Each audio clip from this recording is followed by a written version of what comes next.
اگه الان اینجایی احتمالاً تو هم از اون آدمایی هستی که کتابا رو فقط نمیخونن، زندگیشون میکنن. قرار درباره شخصیت‌های حرف بزنیم که بعد بستن کتاب هنوز کنارمون میمونن. همینطور درباره جمله‌هایی که توی مسیر زندگی همراهمون همیشه نگه می‌داریم. درباره کتاب‌هایی که باید توی زمان درست خونده بشن. شاید بعضی وقتا هم بشینیم فقط راجع به بوی کتابو حرف بزنیم. سلام، من ریحانم و اینجا جاییه که هر صفحه یه داستانی داره. خیلی خوش اومدیم به ریحان بیتوین دی پیجز. اینجا همونطور که از اسم کانال مشخصه قرار راجع به کتاب صحبت بکنیم.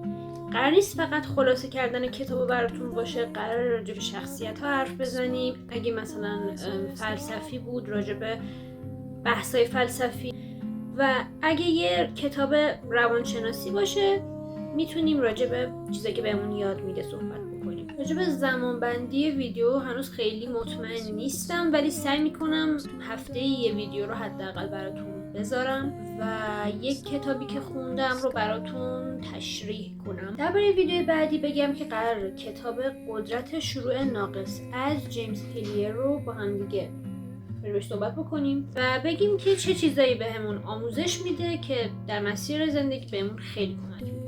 میخوام یه چند تا از سرفصلاشو براتون بخونم. چگونه زنجیره از عادات خوب بسازیم، چطوری بهتر تمرکز کنیم، قدرت اراده چجوری عمل میکنه، وقتی ایده های زیادی دارید ولی زمان کافی ندارید چیکار باید بکنید. اگه تو هم از اون دست آدمایی هستی که قبل خوندن یک کتاب اول گوش میکنن، استکان جای درست اومد. خیلی ممنونم که این ویدیو تا آخر نگاه کردین.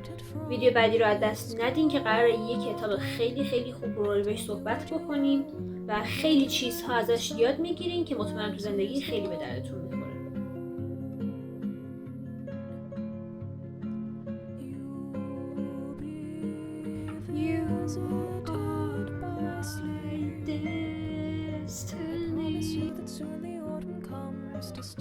جبه رمان ها که میخونیم خدا توی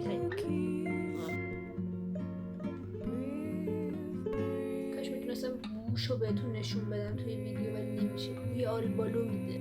در نهایت فقط میتونم بگم که منتظر ویدیو بعدی باشین.